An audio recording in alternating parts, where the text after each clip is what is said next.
എല്ലാവർക്കും നല്ല നമസ്കാരം. മഹത്തായ ശുചീകരണ യജ്ഞം നടത്തി, അതല്ലെങ്കിൽ ശുചീകരണത്തിൻ്റെ കാര്യത്തിൽ ഈ ഭൂഖണ്ഡത്തിൽ തന്നെ ഏറ്റവും മികച്ച നഗരസഭയായിട്ട് തിരഞ്ഞെടുക്കപ്പെട്ട ചാലക്കുടി നഗരസഭയുടെ സ്വന്തം ടൗൺ ഹാൾ ബിൽഡിങ്ങിൻ്റെ ഒരു സൈഡിലാണ് നിൽക്കുന്നത് കേട്ടോ. ഒരു ഉന്തുവണ്ടി ഇവിടെ കിടക്കണുണ്ടോ? ഉന്തുവണ്ടി ഇവിടെ വല്ല പച്ചക്കറി കച്ചവടം ഉണ്ടെന്ന് വിചാരിക്കും. അല്ല, സേഫ്റ്റി ടാങ്കിൻ്റെ മുകളിലാണ് ഈ ഉന്തുവണ്ടി ഇട്ടേക്കണത്. എന്താ സംഭവം എന്നറിയോ? ഈ സേഫ്റ്റി ടാങ്കിൻ്റെ ഈ ടാങ്ക് പൊളിഞ്ഞ് അതിൻ്റെ ടാങ്ക് പൊട്ടിയിട്ട് എത്ര മാസങ്ങളായിന്നറിയാം. ചൂരടിച്ചിട്ട് ഇവിടെ നിൽക്കാൻ പറ്റില്ല. ഒന്ന്. രണ്ടാമത്തെ സംഭവം അപകടകരമായ സംഗതിയാണ്. ഇതിലാരെങ്കിലും നടന്നു കഴിഞ്ഞാൽ ഇടിഞ്ഞൊളിഞ്ഞ് വീഴും. അങ്ങനെ ഒരാൾ ഇന്നലെ വീണു. മനസ്സിലായിണ്ട? ഈ മഹാബലിനൊക്കെ കേട്ടിട്ട് വലിയ ശുചീകരണ ഗോഷ്ഠികൾ കാണിക്കില്ലേ? ഇതെന്തിനാണ് ഈ ഷോ വർക്ക് ഇങ്ങനെ കാണിച്ചുകൊണ്ടിരിക്കുന്നത്? സ്വന്തം ഇരിപ്പിടത്തിന് ചുറ്റുള്ള സ്ഥലങ്ങൾ ആദ്യം ക്ലിയർ ചെയ്യാനും നന്നാക്കാനായിട്ടുള്ള ശ്രമം നടത്തി. അപ്പോഴാണ് സംഗതി ക്ലിയർ ആവുക. ഇതിൻ്റെ തൊട്ടടുത്ത് തന്നെ ഒരു ഷട്ടർ ഉണ്ട്. എന്ന് വെച്ചിട്ടുണ്ടെങ്കിൽ തൊട്ട സൈഡിൽ കൂടെ ഉള്ളിലേക്ക് കയറാനുള്ള ഡോറ്, അതിൻ്റെ ഷട്ടർ അടച്ചിട്ടേക്കാം. എന്താ സംഭവം എന്നറിയോ? അതിൻ്റെ തൊട്ടടുത്തൊക്കെ ഒരു ചേച്ചിയും ഒരു ജീവനക്കാരി ഇരിക്കുന്നുണ്ട്. ടോയ്ലറ്റിലേക്ക് വരുന്ന കടക്കാരുണ്ട്. സ്മെല്ലടിച്ചിട്ട് അത്രയേറെ സ്മെല്ലാണ് ഇതിൻ്റെ ഉള്ളിൽ നിന്ന് വരണത്. സേഫ്റ്റി ടാങ്ക് പൊട്ടിക്കഴിഞ്ഞാലുള്ള സ്ഥിതി എന്തായിരിക്കും? മുകൾ ഭാഗം ഇതൊക്കെ നോക്കിയെടുത്താനും സംഗതിയില്ലേ? ഇതുപോലത്തെ ഒരു ഓഞ്ഞ ബിൽഡിങ്, ഇതിൻ്റെ ഉള്ളിലൊക്കെ കച്ചവടം നടത്തുന്ന ആൾക്കാരെ സമ്മതിക്കണം. ഇതൊക്കെ ആരാണ് നോക്കുന്നത്? ഏത് മണഗുണാപ്പന്മാരാണ് ഇവിടെ ഈ വന്ന് തിരിക്കുന്നത്? ഓരോ ജാതി ഗോഷ്ഠികൾ കാണിക്കുന്നല്ലാണ്ട് ഈ പട്ടണത്തിൻ്റെ അടിസ്ഥാനപരമായിട്ടുള്ള പ്രാഥമിക ആവശ്യങ്ങൾ, തിന്നാനും കുടിക്കാനും, പിന്നെ എന്താ മൂന്നാമതൊരു സംഭവം കൂടി ഇല്ലേ, അതിനും കൂടി ഒരു പ്രാഥമികമായിട്ടുള്ള ഒരു അത്യാവശ്യങ്ങൾക്ക് സൗകര്യമില്ലാത്ത ഒരു പട്ടണത്തിൽ ഈ ഗോഷ്ഠി വർക്കുകളും ഷോ വർക്കുകളൊക്കെ ആയിട്ട് ഏതോ ഓരോ ആഘോഷങ്ങൾ വരുമ്പോൾ മഹാബലിനെ കൊണ്ട് തന്നെ ഇറങ്ങിയ ശുചിത്വ സന്ദേശവുമായിട്ട് ആദ്യം ഈ നഗരസഭയുടെ പ്രദേശങ്ങളിലുള്ള സ്ഥലങ്ങളിലെ ശുചി എങ്ങനെയുണ്ടെന്നുള്ളത് ആദ്യം ഇവർ നോക്കട്ടെ.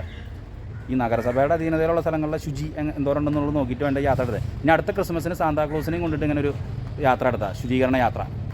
ഇതൊക്കെ ഇല്ലേ സ്വന്തം കസേരയ്ക്ക് ചുറ്റും നടക്കുന്ന കാര്യങ്ങൾ അറിയാതെ ഈ കസേരമ മുറുകി പിടിച്ചിരിക്കുന്ന ചില കസേര മനുഷ്യന്മാരില്ല. അവരോടൊന്നും പറഞ്ഞിട്ട് തന്നെ കാര്യമില്ല.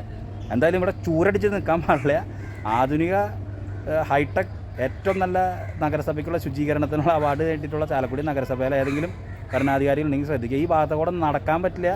ഉന്തുവണ്ടി കൊണ്ടിട്ടേക്കാണ് ആൾക്കാർ വീഴാണ്ടിരിക്കാൻ. ഇനി ആരെങ്കിലും ഇതോടെ വന്ന് വീഴാണ്ടിരിക്കാൻ വേണ്ടി ഒരു ഉന്തുവണ്ടി ഇങ്ങനെ കൊണ്ടിട്ടുണ്ട്. അതിൻ്റെ അടിയിലെ സ്ലാബൊക്കെ പൊട്ടി അതിൽ നല്ല സ്മെല്ലും വരുന്നുണ്ട്, തീട്ടത്തിൻ്റെ സ്മെല്ല്. ഇതാ പട്ടണത്തെ സംരക്ഷിക്കാനായിട്ട് ഞാൻ തീട്ടം വണ്ടി കൊണ്ടുവന്നിരിക്കുന്നു. ഉള്ള തീട്ടം സംരക്ഷിക്കാൻ വേണ്ടിയിട്ടുള്ള ടാങ്കിൻ്റെ ഉള്ളിൽ ആദ്യം സുരക്ഷ ഒരുക്കുക, എന്നിട്ട് തീട്ടം വണ്ടി കൊണ്ടുവന്നിട്ടുള്ള കാര്യം പറഞ്ഞുകൊണ്ടിരിക്കുക.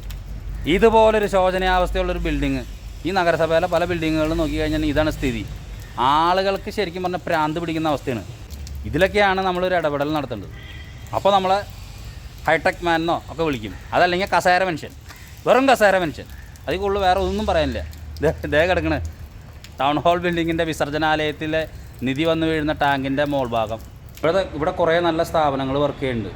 കുറേ നല്ല സ്റ്റുഡിയോകൾ, എഡിറ്റിംഗ് വർക്കുകൾ നടക്കുന്ന സംഗതികൾ ഇതൊക്കെ നടക്കുന്നുണ്ട്. അവരൊക്കെ അതിൻ്റെ ഉള്ളിൽ നന്നായിട്ട് കുഷനൈസ് ചെയ്ത് നല്ല രീതിയിൽ ഇൻറ്റീരിയൽ വർക്കൊക്കെ ചെയ്തിട്ടാണ് ഈ കടകൾ എടുത്തിട്ടുള്ളത്. 200 സ്ക്വയർ ഫീറ്റിന് 5 ലക്ഷം അതുപോലെ തന്നെ ഒക്കെ മേടിച്ചിട്ടാണ്, പൈസ വാങ്ങിച്ചിട്ടാണ്. പിന്നെ മെയിൻ്റെനൻസ് ചാർജ് മാസം അതൊക്കെ മേടിച്ചിട്ടാണ് ഈ കടകൾ കൊടുത്തിട്ടുള്ളത്.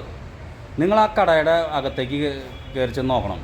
പല ചുമരുകളിലും വെള്ളം ഒലിച്ച് പൊട്ടിപ്പൊളിഞ്ഞ് സകല നാശമായി, ഇൻറ്റീരിയറും പോയി, എല്ലാ ഈരിയറും പോയി, നാശമായി കിടക്കുന്ന കുറേ കടമുറികൾ ഞാൻ ഇപ്പോൾ കണ്ടു. ഒരു സ്റ്റുഡിയോയുടെ ഉള്ളിലേക്ക് നമ്മുടെ സുഹൃത്തിനെ കാണാൻ വേണ്ടി പോയതാണ്. അപ്പോൾ അവൻ കാണിച്ചു തരാണ് അതിൻ്റെ ദയനീയത. 200 സ്ക്വയർ ഫീറ്റിന് 5 ലക്ഷം രൂപ മേടിച്ച സംഗതികളാണ് കിടക്കണത്. ഇവിടുത്തെ ഈ പട്ടണത്തിലെ ഈ വ്യാപാരികളോടും അതുപോലെ തന്നെ സ്ഥാപനങ്ങൾ നടത്തുന്ന ആളുകളോടും ഇവിടുത്തെ ഈ ഭരണ സ്ഥാപനമായിട്ട് ചാലക്കുടി നഗരസഭയ്ക്ക് എന്ത് ഉത്തരവാദിത്തമുണ്ട്? ഇതിലൊക്കെയാണ് ഹൈടെക് കൊണ്ടുവരേണ്ടത്. ഇതിലാണ് ഹൈടെക് കൊണ്ടുവരേണ്ടത്. അല്ലാണ്ട് ഞാൻ തീട്ടം വണ്ടി കൊണ്ടുവന്നെന്ന് പറഞ്ഞിട്ടുള്ള പരിപാടിയല്ല ചെയ്യേണ്ടത്. തീട്ടം വണ്ടി നല്ലത് തന്നെ, പക്ഷേ ഈ വക പരിപാടികളുണ്ടല്ലോ, ഈ കടകളുടെ ഉള്ളിൽ നടക്കണ ഈ ചോർച്ച, കംപ്ലീറ്റ് ചോർച്ചയാണ് ഈ ബിൽഡിങ്ങിൻ്റെ പല സ്ഥലങ്ങളിലും. എന്നിട്ട് കുറച്ച് എന്തെങ്കിലും പറഞ്ഞു കഴിഞ്ഞിട്ടുണ്ടെങ്കിലേ ഇവിടെ നിന്നൊക്കെ കുറേ പഠനത്തിന് യോഗ്യരായ കുറേ ആൾക്കാരെ കൊണ്ടുവന്നിട്ട് ഇങ്ങനെ പഠനം നടത്തും. സ്റ്റഡി മെറ്റീരിയലാണല്ലോ ഈ സംഭവം. ഇവിടെ ആളുകൾക്ക് വരാനും പോകാനും യാത്ര ചെയ്യാനൊക്കെ പറ്റുന്ന സൗകര്യങ്ങൾ, ഏറ്റവും പ്രാഥമിക കാര്യങ്ങൾ ആദ്യം ചെയ്തു തീർക്കണം. അത് ഇതിൻ്റെ അകത്ത് ഇല്ല. ഇവിടുത്തെ ഈ സ്ഥാപനങ്ങളിൽ ഇത്ര ലക്ഷങ്ങൾ പൊട്ടിച്ച് ഇൻറ്റീരിയറൊക്കെ ചെയ്ത് സ്ഥാപനം നടത്തുന്ന ആളുകളൊക്കെ കുത്തിയിരുന്ന് കരയാണ്. കാരണം ഈ അധോഗതി കണ്ടിട്ട് മുഴുവനും ചോർന്നൊലിച്ച് സകല സാധനം നശിച്ചുകൊണ്ടിരിക്കുകയാണ്. ഈ ബിൽഡിങ്ങിൻ്റെ അവസ്ഥ തന്നെ വളരെ ശോചനീയം. ഇതൊക്കെ ചെയ്യുമ്പോൾ ചിന്തിക്കണം സംഭവങ്ങൾ. ഇതിൻ്റെ സൈഡിലൂടെയുള്ള സ്റ്റെയർ കേസിലൂടെയൊക്കെ പോരാൻ പറ്റും. മഴ വീണ സമയത്ത് പല്ലടിച്ചെടുക്കും. ഈ അവസ്ഥയൊക്കെ ഉണ്ടാക്കി വെച്ചേക്കെന്താ ഈ സ്റ്റെപ്പിൻ്റെ കാര്യത്തിൽ ഒരു ഇടപെടൽ നടത്തി കഴിഞ്ഞാൽ വളരെ നല്ല കാര്യമാണ്.